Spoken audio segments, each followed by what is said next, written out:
Guerreiros tupinambás haviam amarrado uma jovem donzela ao eixo de uma carroça, deixando-a morrer sob o sol escaldante do sertão nordestino. Um vaqueiro pobre testemunhou este castigo cruel e tomou uma decisão que ecoaria por todo o agreste. As cordas de couro cru cortavam fundo em seus pulsos, enquanto urubus voavam em círculos sobre sua cabeça, suas sombras dançando sobre seu rosto molhado de lágrimas. Os tupinambás haviam desaparecido entre as caatingas, convencidos de que a justiça havia sido feita segundo suas leis ancestrais. Mas não contavam com Antônio Pereira da Silva, um homem curtido cujas mãos calejadas conheciam apenas trabalho honesto e cujo coração ainda carregava cicatrizes de suas próprias perdas.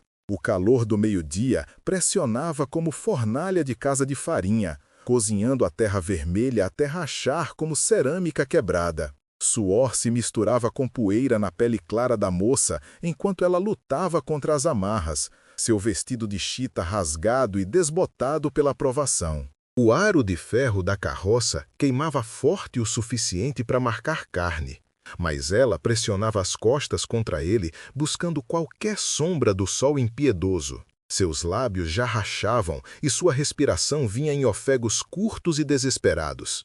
À distância, um redemoinho de poeira girava pela paisagem árida, carregando consigo a promessa sussurrada de morte. O rosto curtido de Antônio permanecia imóvel como pedra enquanto ele coroava a serra, seu jumento cansado fungando com o cheiro de medo que pairava pesado no ar. Seu trabuco repousava atravessado na sela, dedos instintivamente verificando o gatilho, embora soubesse que balas não resolveriam o que jazia diante dele. O silêncio se estendia como arame farpado esticado, quebrado apenas pelos soluços abafados da moça e o grito distante de um gavião voando alto. Cada instinto gritava perigo. Justiça tupinambá não devia ser questionada, não devia ser desfeita, não por um caboclo que prezava seu couro cabeludo.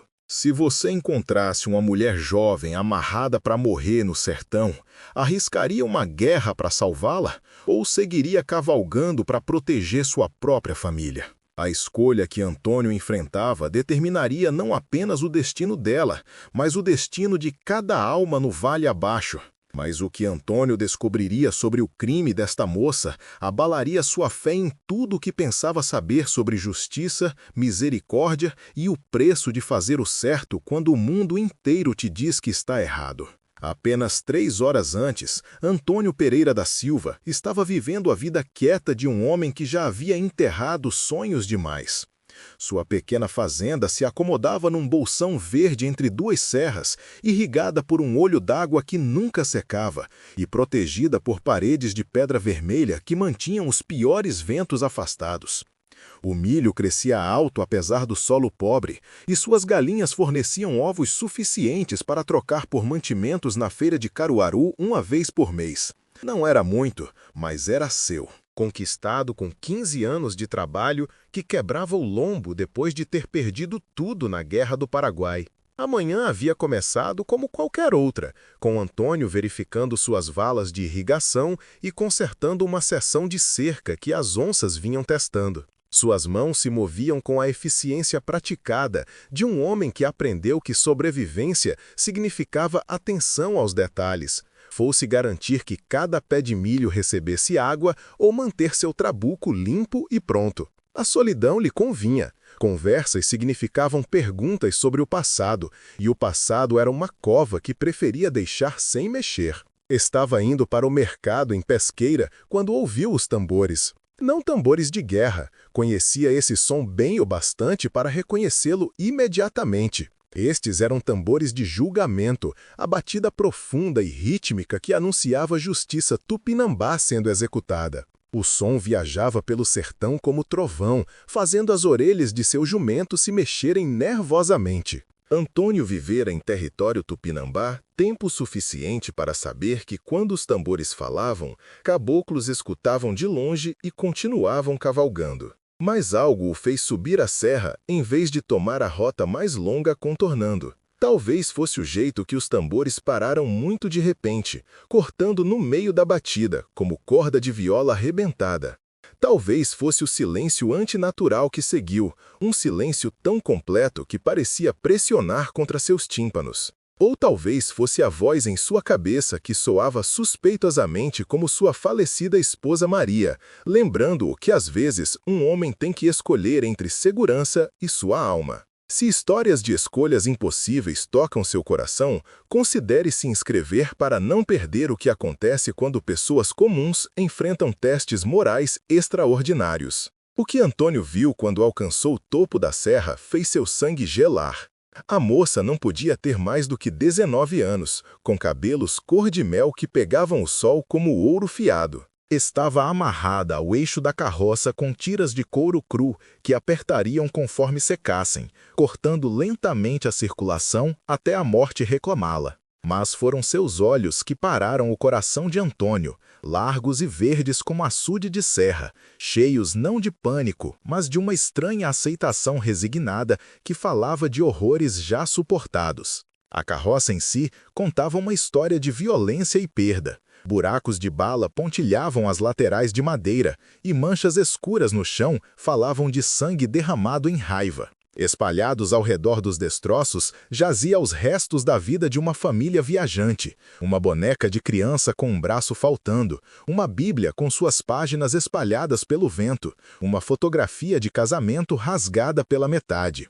Os tupinambás haviam tirado sua vingança de alguém, mas a moça que deixaram para trás para morrer parecia jovem demais, inocente demais para ter merecido justiça tão brutal. Antônio desmontou devagar, suas esporas tilintando no silêncio opressivo. Cada passo em direção à carroça se sentia como caminhar para sua própria sepultura.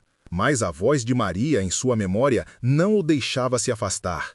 Um homem que passa pelo sofrimento quando tem poder para ajudar não é homem de verdade. As palavras haviam parecido simples então, ditas na segurança de seu quarto com luz de lamparina dançando nas paredes. Aqui fora, com guerreiros tupinambás possivelmente observando da borda do cânion, carregavam o peso de sentença de morte. A cabeça da moça se ergueu quando ele se aproximou, esperança tremulando em seus olhos como chama de vela no vento. Por favor, sussurrou, sua voz rachada e rouca de gritar. Disseram que matei a mulher sagrada deles. Disseram que envenenei o poço sagrado, mas juro que nunca. Suas palavras se dissolveram em soluços que sacudiram seu corpo pequeno como boneca de pano em tempestade de poeira. Antônio se ajoelhou ao lado dela, sua faca já em sua mão. O couro cru havia começado a cortar seus pulsos, deixando marcas vermelhas furiosas que se tornariam cicatrizes se ela vivesse tempo suficiente. Calma agora, murmurou, o mesmo tom que uma vez usara para acalmar cavalos assustados. Qual é seu nome, menina? Sua lâmina trabalhou cuidadosamente nas amarras, ciente de que guerreiros tupinambás poderiam estar observando-o cometer o que veriam como ato imperdoável de interferência. Iracema dos Santos, ofegou quando a primeira corda caiu. Minha família estava me levando para casar com João Batista em Recife. Paramos no poço Tupinambá porque nossa água estava acabando, e quando a mulher sagrada adoeceu, não conseguiu terminar. Mas Antônio entendeu. Coincidência e suspeita faziam parceiros mortais no sertão, onde medo governava mais decisões que sabedoria. Mas enquanto Antônio a libertava do eixo da carroça, notou algo que fez suas mãos curtidas pausarem. Ao redor do pescoço de Iracema pendia um cordão de couro com uma pequena cruz de prata, e gravados em sua superfície havia símbolos tupinambás que reconhecia de seus anos de observação cuidadosa. Símbolos sagrados que nenhum missionário caboclo teria conhecido, muito menos reproduzido. A cruz não era cristã de jeito nenhum, era tupinambá, um amuleto medicinal que marcava seu portador como protegido pela lei tribal. Mas sua bondade logo convocaria algo muito mais perigoso que justiça tupinambá. Testaria se misericórdia tinha lugar numa terra onde sobrevivência dependia de saber quando lutar e quando se afastar. Quando Antônio ajudou Iracema a subir em seu jumento e começou a jornada de volta para sua fazenda, palavra de sua interferência já havia se espalhado pelo sertão como queimada no pasto seco. Sinais de fumaça subiram de serras distantes, carregando mensagens, numa língua que não conseguia ler, mas entendia perfeitamente. Havia violado justiça Tupinambá, roubado sua prisioneira e desafiado sua autoridade em sua própria terra. Na política complexa de sobrevivência sertaneja, acabara de declarar guerra em nome de uma moça assustada, cuja história podia não ser completamente verdadeira. A cavalgada até a fazenda de Antônio levou 2 horas, com Iracema se agarrando fracamente à sua cintura, enquanto o jumento abria caminho pelas grotas e subia a trilha estreita para seu vale escondido. Ela falou pouco durante a viagem, mas Antônio notou como seus olhos constantemente vasculhavam o horizonte e como ela se encolhia a cada sombra que pudesse esconder um derreiro observando. O que quer que tivesse acontecido naquele poço, a moça carregava culpa tão pesada quanto medo, e culpa tinha jeito de atrair o tipo de justiça que seguia homens até suas covas. Seus vizinhos começaram a chegar antes do pôr do sol, atraídos por rumores que viajavam mais rápido que cavalos numa terra onde a sobrevivência de todos dependia de saber quem podia ter trazido problema para sua porta. Manuel Gomes cavalgou primeiro, seu rosto sombrio sob a aba de seu chapéu gasto, seguido pelos irmãos Silva e o velho Pedro Nascimento, cuja fazenda fazia divisa com terrenos de caça tupinambás. Se reuniram no terreiro de Antônio como tribunal, seus olhos se movendo entre ele e a moça que havia embrulhado no chale velho de Maria. Ficou doido de vez, Antônio, cuspiu Manuel Gomes no chão, sua mão descansando casualmente na coronha de sua garrucha. Aquela moça era justiça Tupinambá, você a roubou e agora eles vão vir atrás de todos nós. Os outros homens concordaram sombriamente, entendendo a matemática de sobrevivência sertaneja. A misericórdia de um homem podia custar as vidas de uma dúzia de famílias. E misericórdia era luxo que nenhum deles podia se dar quando crianças. Dormiam em camas à distância de cavalgada de bandos de guerra tupinambás. Iracema ficou em silêncio ao lado da varanda de Antônio, seu rosto pálido, mas determinado. A cruz de prata ao redor de seu pescoço pegou a última luz do sol poente, seus símbolos tupinambás parecendo pulsar com fogo interior. Não envenenei ninguém, disse baixinho, sua voz carregando pelo terreiro como oração. A mulher sagrada deles já estava doente quando chegamos. Ela me pediu para ajudá-la, e tentei, mas ela morreu mesmo assim. Me culparam porque era cabocla, porque precisavam de alguém para culpar. Pedro Nascimento riu amargamente. Um som como folhas secas raspando contra pedra. Mulher sagrada Tupinambá pedindo ajuda para a cabocla. Você espera que acreditemos nessa lorota quando bandos de guerra tupinambás estão acendendo sinais de fuma em cada serra daqui até o São Francisco? Gesticulou para os sinais de fumaça distantes que pintavam manchas escuras contra o céu vespertino. Esses tambores não estão chamando para visita social, menina. Estão chamando por sangue. E Antônio aqui acabou de oferecer todos os nossos couros cabeludos como pagamento. Antônio sentiu o peso de cada olho no terreiro, medindo-o contra a escolha que fizera naquela serra. Estes eram homens bons, homens de família, que haviam esculpido vidas numa terra dura e que entendiam que, às vezes, sobrevivência significava tomar decisões que te mantinham acordado nas noites. Mas também eram homens que haviam esquecido que algumas coisas importavam mais que respirar. E Antônio havia passado anos demais tentando lembrar no que Maria havia morrido acreditando. Você defenderia um estranho aqui, mesmo que significasse transformar seus próprios vizinhos em inimigos? Às vezes, as batalhas mais difíceis não são contra os inimigos óbvios, mas contra o medo que vive nos corações de homens bons. O confronto podia ter se tornado violento se não fosse pelo som que congelou cada homem no terreiro. O trovão rítmico de muitos cavalos se aproximando rápido, seus cascos ecoando pelas paredes do cânion como tambores de guerra feitos de carne e osso.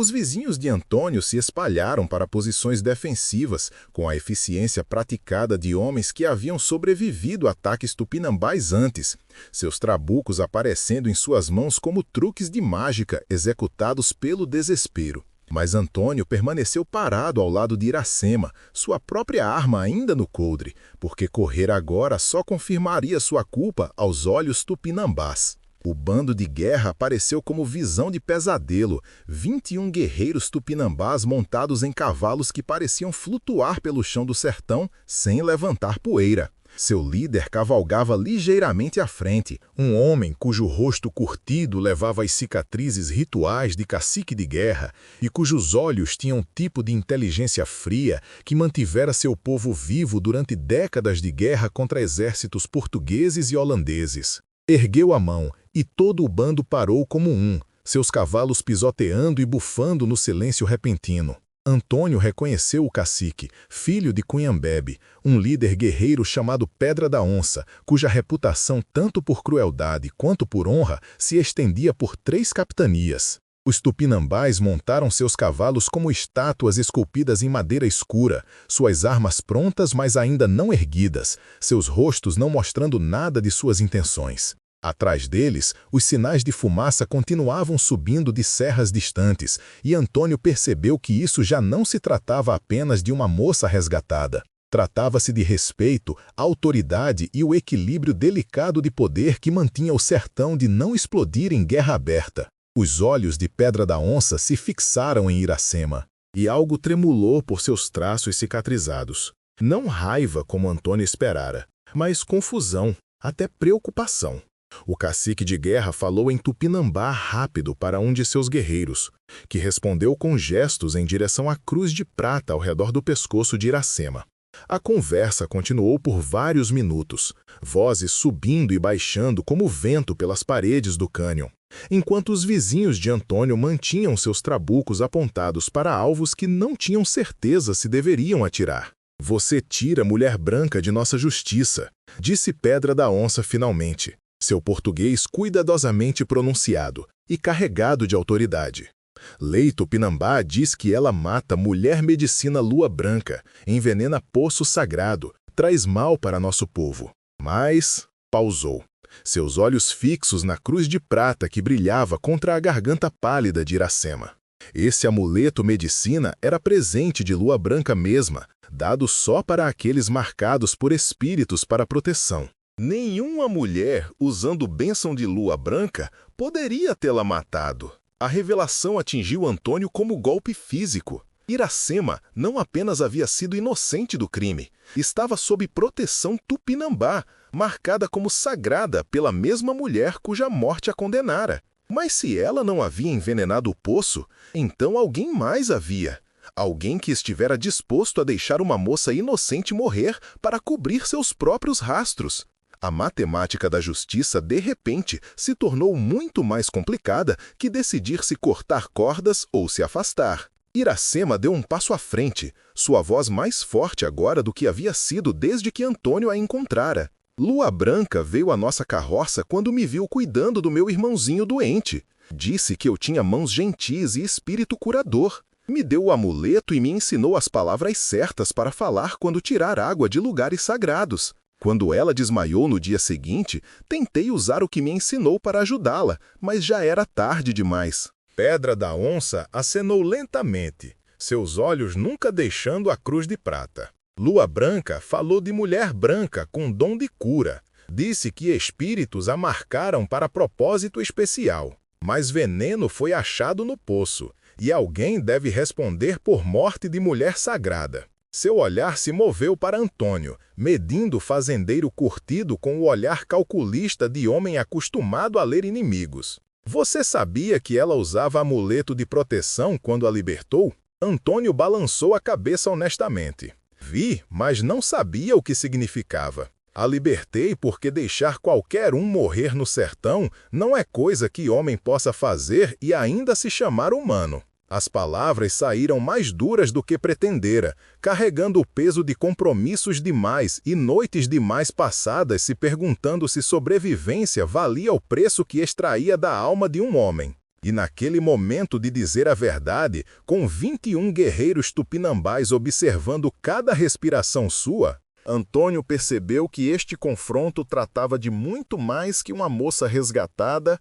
ou até uma mulher sagrada morta. Tratava de se justiça significava punir o primeiro alvo conveniente ou encontrar coragem para buscar verdade, mesmo quando verdade podia levar para território mais escuro do que qualquer um queria explorar. O silêncio se estendeu como corda de arco puxada até o ponto de ruptura. 21 guerreiros tupinambás de um lado e 5 fazendeiros armados do outro, com Antônio e Iracema presos entre justiça e misericórdia, verdade e conveniência, sobrevivência e honra. Pedra da Onça desmontou devagar, seus pés de mocassim não fazendo som na terra dura, e caminhou em direção a Iracema com o passo medido de homem se aproximando de salvação ou condenação. Se Lua Branca deu amuleto de proteção para a mulher branca, disse cuidadosamente, então alguém mais envenenou o poço sagrado.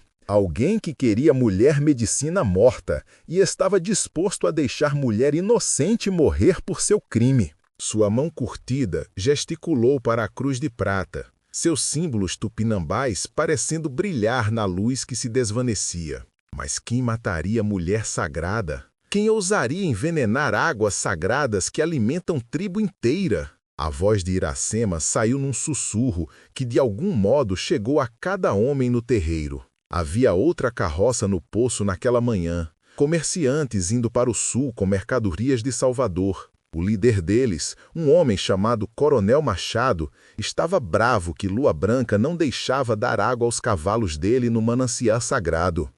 Disse que superstições de índio não deviam impedir homens civilizados de pegar o que precisavam. Pausou, seus olhos verdes largos com a memória do medo.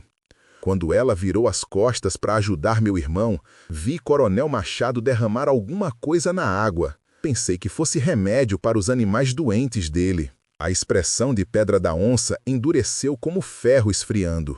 E Antônio sentiu a temperatura no terreiro baixar vários graus, apesar do calor do sertão. Machado, repetiu o cacique de guerra, e o nome parecia carregar peso além de suas sílabas simples. Comerciante cabelo de milho que vende armas para cangaceiros, que promete mercadorias tupinambás, mas entrega doença. Temos memórias longas de sua trapaça, mas nenhuma prova de seus crimes. Ele tem 3 dias de vantagem rumo a Minas Gerais, disse Manuel Gomes baixinho, seu trabuco ainda apontado para os guerreiros tupinambás, mas sua voz carregando respeito relutante pela verdade se desenrolando. Se envenenou aquele poço para cobrir seus rastros, provavelmente já cruzou a fronteira. Os outros fazendeiros concordaram sombriamente, entendendo que justiça sertaneja se movia na velocidade de cavalos, e cavalos só podiam correr até certo ponto, antes que verdade ficasse para trás na poeira.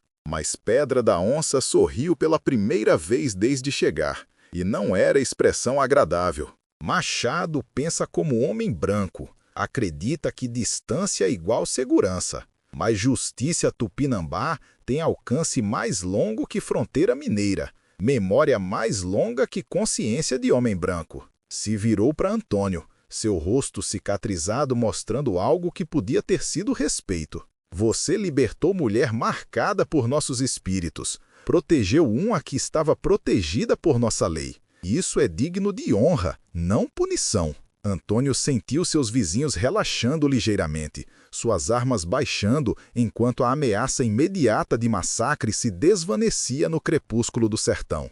Mas sabia que a história não havia terminado. Sabia que justiça tupinambá não se satisfaria simplesmente conhecendo o nome de Machado. O que acontece agora? Perguntou, encontrando os olhos de Pedra da Onça diretamente. A moça ainda não tem família, não tem jeito de chegar ao Recife com segurança. E Machado ainda está lá fora, provavelmente planejando trapacear e envenenar outras pessoas. O cacique de guerra considerou isso, seu olhar se movendo entre Iracema e Antônio com um olhar calculista de homem pesando vidas contra a justiça. Lua Branca falou profecia antes de morrer, disse finalmente.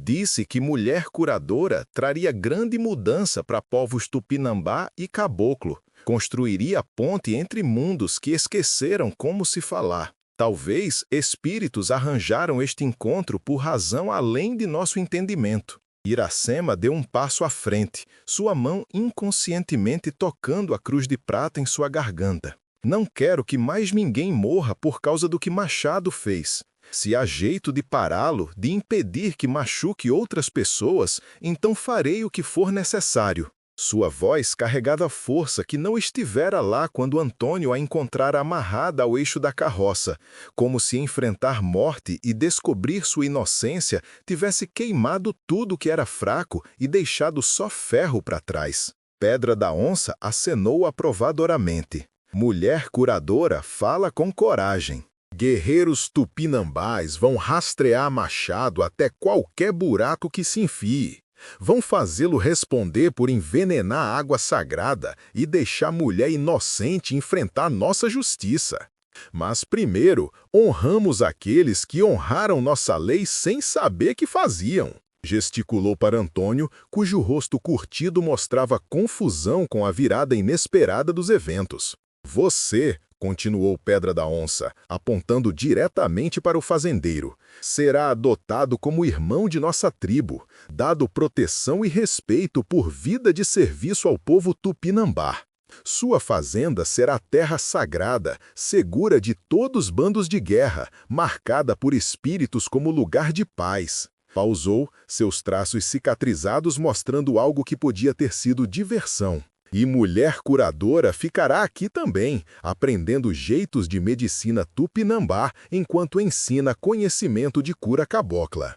2 mundos, uma sabedoria. Se lhe oferecessem a chance de construir pontes entre 2 mundos que foram inimigos por gerações, você pegaria, mesmo sabendo dos perigos e responsabilidades que vinham com tal poder? A proposta pairou no ar como fumaça de sinal de fogo, carregando implicações que se estendiam muito além da pequena fazenda de Antônio e do futuro incerto de Iracema. Manuel Gomes e os outros fazendeiros trocaram olhares que falavam volumes sobre a natureza mutável da política sertaneja, enquanto os guerreiros tupinambás montaram seus cavalos com a quietude paciente de homens acostumados a esperar decisões importantes. Mas foi Iracema que quebrou o silêncio, sua voz carregando pelo terreiro com a clareza de sino de igreja. Aceito, disse simplesmente, seus olhos verdes encontrando o olhar escuro de Pedra da Onça sem piscar. Lua Branca salvou minha vida me dando seu amuleto de proteção.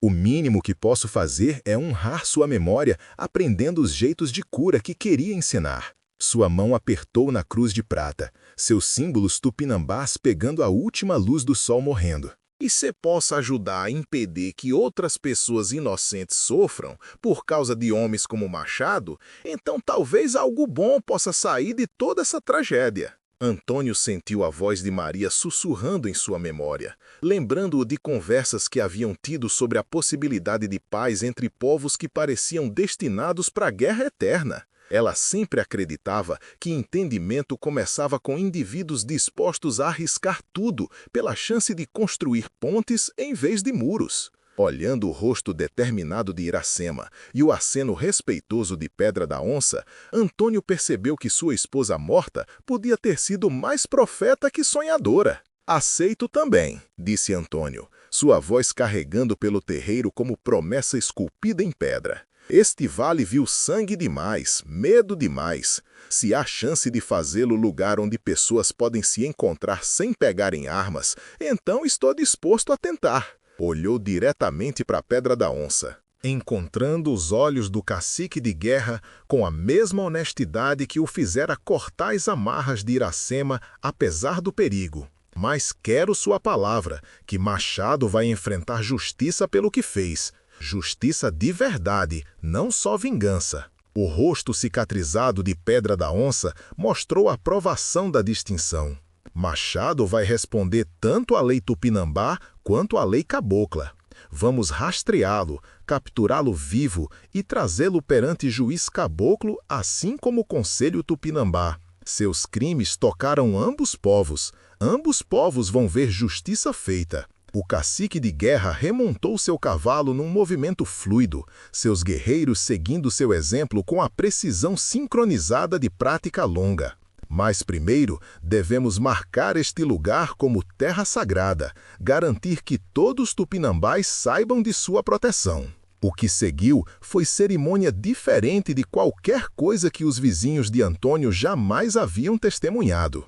Uma mistura de ritual tupinambá e diplomacia improvisada que seria falada em mercados e vendas de Salvador a Porto Alegre. Pedra da Onça produziu um cachimbo cerimonial de seus alforjes, sua tigela esculpida em pedra vermelha e sua haste decorada com penas e miçangas que contavam a história das migrações de sua tribo pelo sertão. Acendeu com brasa do fogão de Antônio, ofereceu fumaça às 4 direções, depois passou para Antônio e Iracema por vez. O gosto era áspero e desconhecido, mistura de tabaco e ervas que fez os olhos de Antônio lacrimejarem, mas puxou a fumaça fundo nos pulmões e tentou parecer que sabia o que estava fazendo.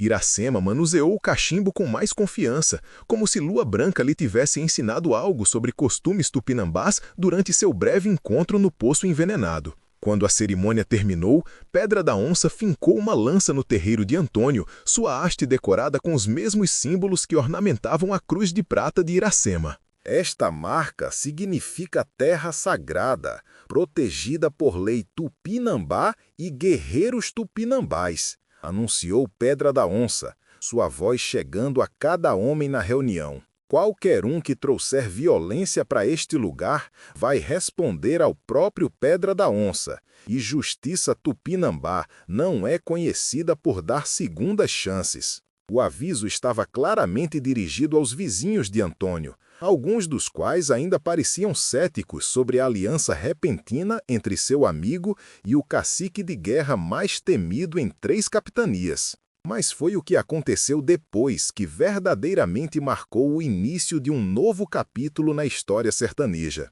Iracema caminhou até o cavalo do líder tupinambá e falou com ele em tupinambá hesitante, sua pronúncia áspera, mas sua intenção clara. Estava pedindo para aprender as canções de cura que Lua Branca morrera antes de ensinar, solicitando permissão para estudar os jeitos de medicina que poderiam prevenir tragédias futuras. O rosto curtido de Pedra da Onça se suavizou enquanto escutava, e quando ela terminou, ele acenou com algo que parecia notavelmente orgulho. Mulher curadora fala palavras tupinambás com respeito, mostra humildade apropriada antes de buscar conhecimento sagrado. Disse em português para benefício dos fazendeiros observando. Espírito de Lua Branca está satisfeito. Vai mandar sonhos para ensinar o que não pôde ensinar em vida. Virou seu cavalo para o sertão, seus guerreiros seguindo informação perfeita. Voltamos em uma lua. Trazemos mulheres tupinambás para ensinar jeitos de cura. Trazemos notícias de captura e punição de machado. Enquanto o bando de guerra desaparecia nas sombras roxas do anoitecer, Antônio se encontrou parado ao lado de Iracema, num terreiro que havia sido mudado para sempre pelos eventos de uma tarde só. Seus vizinhos começaram a se dispersar, suas expressões variando de confusão a otimismo cauteloso, mas todos entendendo que haviam testemunhado algo que remodelaria o equilíbrio delicado de poder no sertão. Você se toca do que acabou de aceitar? Disse Manuel Gomes baixinho, enquanto se preparava para montar seu cavalo. Aquele cacique de guerra acabou de fazer de sua fazenda o pedaço de terra mais importante entre aqui e Recife. Todo tupinambá no território vai saber sobre este lugar, e todo caboclo vai estar observando para ver se você consegue fazer funcionar. Antônio acenou, entendendo o peso de responsabilidade que havia se assentado em seus ombros como cobertor de chumbo. Mas quando olhou para Iracema, viu a determinação em seus olhos verdes e o jeito que inconscientemente tocava o amuleto de proteção de Lua Branca, sentiu algo que não havia experimentado desde a morte de Maria: esperança. Não a esperança desesperada de homem tentando sobreviver outro dia, mas a esperança mais profunda de alguém que acreditava que o futuro podia realmente ser melhor que o passado. Mas isso Era só o começo de um laço que desafiaria tudo que o sertão pensava que sabia sobre justiça, misericórdia e a possibilidade de paz entre povos que haviam esquecido como confiar. 3 semanas depois, a fazenda de Antônio havia sido transformada em algo que desafiava cada categoria que seus vizinhos tinham para entender vida sertaneja.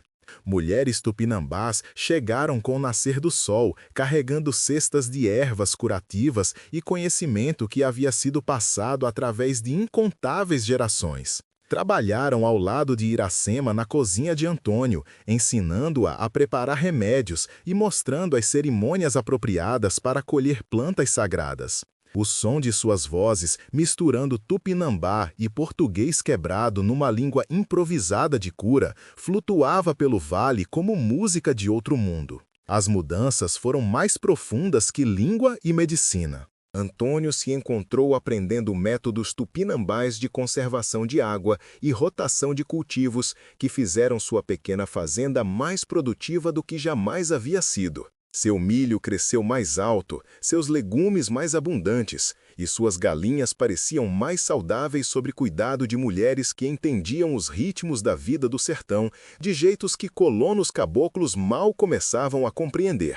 Mas, mais importante, sua fazenda havia se tornado terra neutra, onde viajantes tupinambás e caboclos podiam se encontrar sem medo, comerciar sem suspeita e resolver disputas sem derramamento de sangue. Notícias chegaram na 4ª semana que Pedra da Onça havia cumprido sua promessa. Machado fora rastreado até uma taverna em Diamantina, capturado vivo, apesar de suas tentativas de comprar proteção com armas tupinambás roubadas de um comboio de suprimentos do exército. O comerciante agora se sentava tanto numa cadeia mineira quanto num círculo de conselho tupinambá, enfrentando justiça de ambos povos que havia machucado.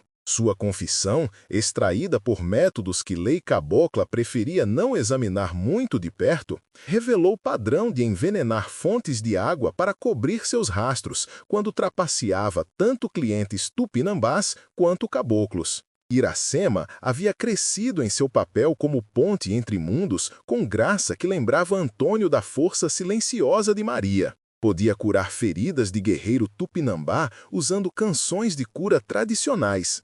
Depois explicar o tratamento para doutor caboclo em termos médicos que satisfaziam curiosidade científica. Sua reputação se espalhou pelo território, atraindo pessoas que precisavam de cura que ia além do que qualquer cultura podia fornecer sozinha. Mas foi seu relacionamento com o espírito de Lua Branca que verdadeiramente marcou sua transformação de vítima para curandeira. Os sonhos vinham regularmente agora, visões vívidas, onde a mulher medicina tupinambá morta ensinava Iracema os jeitos profundos de cura que requeriam não só conhecimento de plantas e ervas, mas entendimento das conexões entre espírito e carne, indivíduo e comunidade, passado e futuro. Antônio às vezes encontrava Iracema em sua cozinha antes do amanhecer, moendo ervas segundo instruções recebidas em sonho, seu rosto sereno, com a certeza de alguém seguindo o chamado, em vez de simplesmente praticando a habilidade. O teste final de sua aliança veio quando patrulha do exército chegou à fazenda de Antônio, liderada por tenente que ouvira rumores de simpatizantes tupinambás abrigando guerreiros inimigos. O jovem oficial estava preparado para prender todos na propriedade, até ver a lança que marcava a fazenda como terra sagrada e perceber que sua patrulha estava vastamente superada em número por guerreiros tupinambás que vinham observando das paredes do cânion desde que os soldados cruzaram no vale. O que seguiu foi a primeira negociação formal de tratado conduzida na cozinha de colono caboclo, com Antônio servindo como tradutor e Iracema fornecendo chá curador que parecia acalmar os nervos de todos. O tenente partiu com um acordo que reconhecia o status neutro da fazenda e estabelecia protocolos para a comunicação entre o exército e os guerreiros de Pedra da Onça. Não era muito como tratados, mas era começo, prova que paz era possível quando pessoas estavam dispostas a arriscar suas vidas por entendimento em vez de conquista. No dia que marcou 2 meses desde que Antônio encontrara Iracema amarrada ao eixo da carroça, Pedra da Onça chegou à fazenda com notícias que mudariam tudo mais uma vez. Machado fora executado segundo tanto lei Tupinambá quanto cabocla, sua morte servindo como aviso para outros comerciantes que pudessem considerar envenenar poços e culpar pessoas inocentes por seus crimes.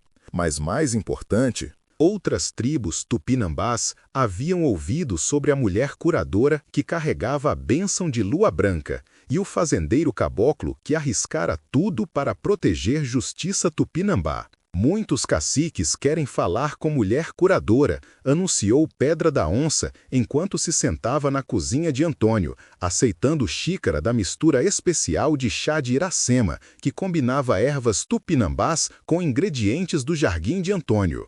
Querem aprender se paz entre povos é verdadeiramente possível, ou se este vale é só sonho agradável que vai terminar em sangue como todos os outros. Seu rosto cicatrizado mostrou o cansaço de homem que lutara batalhas demais e enterrara amigos demais, mas também lampejo de esperança que não estivera lá quando chegara pela primeira vez para reclamar Justiça Tupinambá. Iracema baixou sua própria xícara e olhou diretamente nos olhos do cacique de guerra. Diga que paz não é coisa que você acha jogada como cavalo perdido. É coisa que você constrói, uma conversa de cada vez. Um ato de bondade de cada vez. Um momento de escolher entendimento sobre medo. Sua voz carregou a autoridade de alguém que enfrentara a morte e descobrira que havia coisas pelas quais valia a pena morrer. E, mais importante, coisas pelas quais valia a pena viver. Antônio observou esta troca com a satisfação silenciosa de homem que finalmente encontrara propósito digno da memória de Maria. Sua fazenda havia se tornado mais que lugar para plantar milho e criar galinhas. Era prova que o sertão não tinha que ser lugar onde povos diferentes se matavam por mal-entendidos e medo. A cruz de prata ao redor do pescoço de Iracema pegou a luz da lamparina, seus símbolos tupinambás parecendo pulsar com vida, e Antônio entendeu que alguns presentes eram feitos para ser compartilhados em vez de guardados. Enquanto Pedra da Onça se preparava para partir, levando a mensagem de Iracema para caciques por todo o território, Antônio percebeu que a história que começara com a moça assustada amarrada ao eixo de carroça havia se tornado algo maior do que qualquer um deles imaginara. O sertão estava mudando, uma ponte de cada vez, e às vezes as vitórias mais importantes eram ganhas não com armas e cargas de cavalaria, mas com a decisão simples de cortar as amarras de alguém e confiar que justiça podia ter mais que uma cara. O epílogo desta história seria escrito através de décadas, em tratados assinados e crianças nascidas, em guerreiros tupinambás que aprenderam medicina cabocla e doutores caboclos que estudaram jeitos de cura indígenas. Numa pequena fazenda que se tornou símbolo do que era possível quando pessoas escolhiam coragem sobre conveniência e misericórdia sobre vingança. Mas naquela noite, enquanto Pedra da Onça cavalgou de volta para o sertão e Iracema começou a se preparar para a chegada de mais caciques que queriam aprender sobre paz, Antônio sentiu o espírito de Maria sorrindo no vento que sussurrava pelo seu milho. Você teria arriscado tudo para salvar um estranho, sabendo que podia mudar não só sua vida, mas as vidas de gerações ainda por vir? Às vezes, os menores atos de bondade criam as maiores mudanças, e as pontes mais importantes não são construídas por engenheiros, mas por pessoas que se recusam a deixar medo tomar suas decisões. Se inscreva para mais histórias de coragem impossível e heróis improváveis, e lembre de clicar no próximo vídeo para descobrir como a decisão de um guerreiro tupinambá de confiar num padre jesuíta criou lenda que sobreviveu aos dois, com reviravolta tão poderosa que redefiniu o que o sertão pensava que sabia sobre honra, sacrifício e o verdadeiro significado de irmandade.